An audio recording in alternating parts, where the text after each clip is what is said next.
Today I will explain sampling and reconstruction process. So you can see, first I will explain the connection in the trainer kit and then we'll show the waveform. So this part is sampling circuit, you can see here. So this is our sampler. We know that sampling is the process which converts continuous time signal into discrete time signal. So it requires two inputs. One input is our continuous time signal that we want to be sampled, and another input is sampling pulse. So you can see here, this is function generator which is generating 1 kilohertz sinusoidal waveform.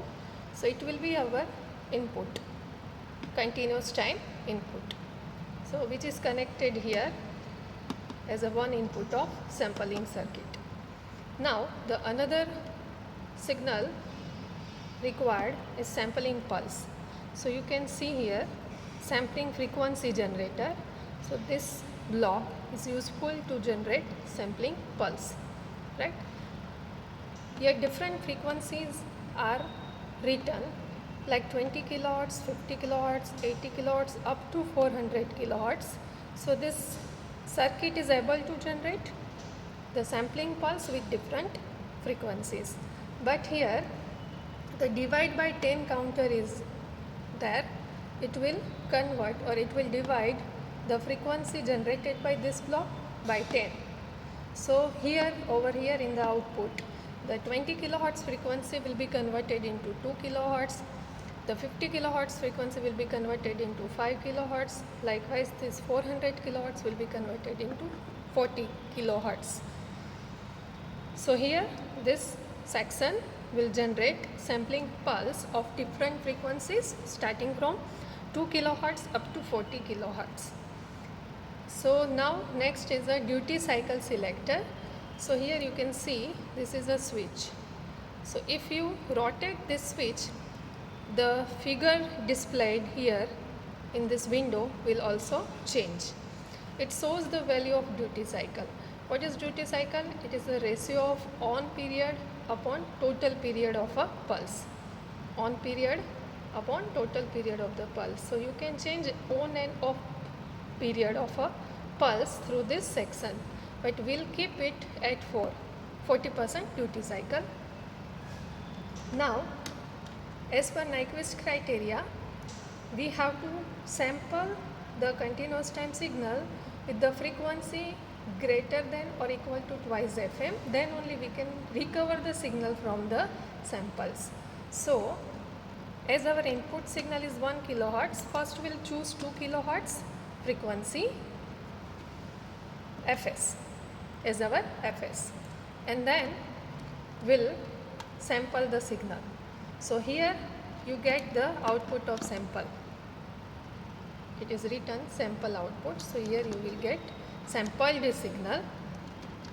Now for the reconstruction of the continuous time signal from the samples, we required low pass filter. So here two low pass filters, two types of low pass filters are given, second order and fourth order low pass filter.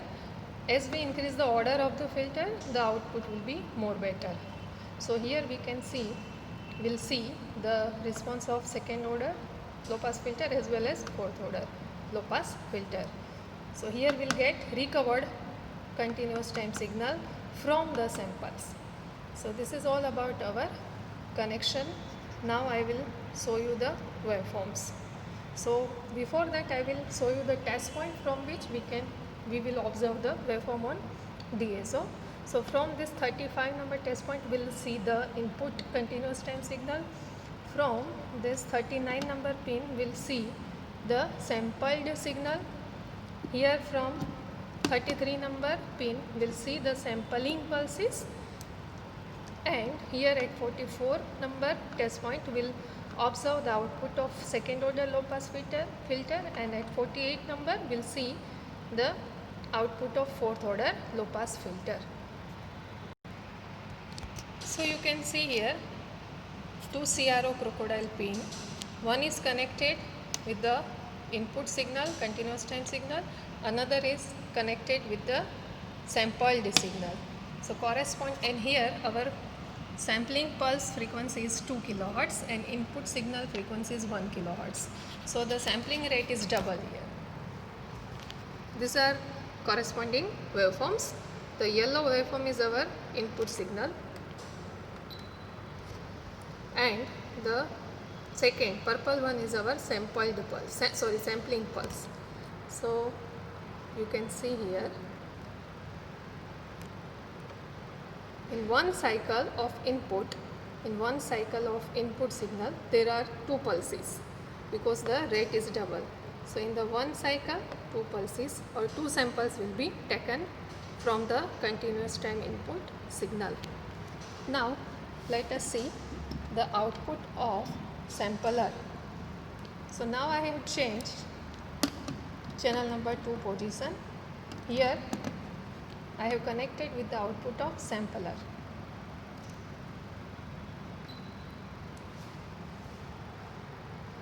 You can see corresponding output here. So samples are taken from our input.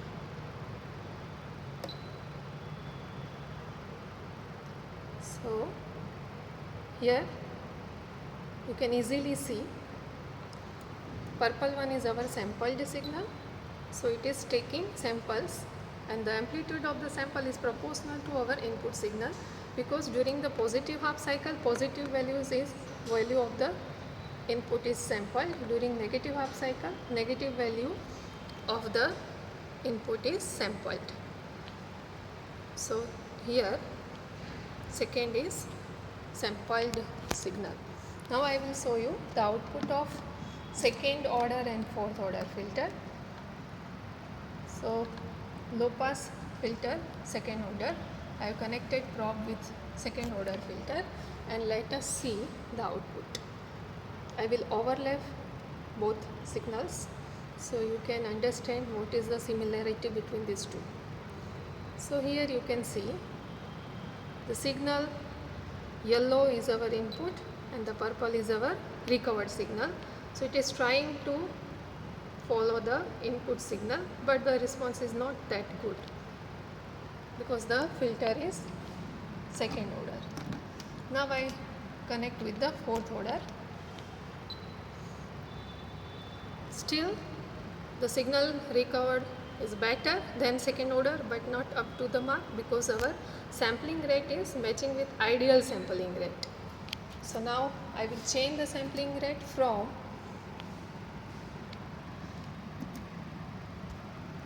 2 kilohertz to 8 kilohertz. Now let us see the corresponding change in the output. So now here you can see the purple signal is the output of fourth order filter, which is much better than the sampling rate at 2 kilohertz. So exactly matching with our input signal, right? And at the same time, if we compare with the second order output, it's better than 2 kilohertz, but it's not good enough than fourth order filter. So this is about sampling and reconstruction of the signal.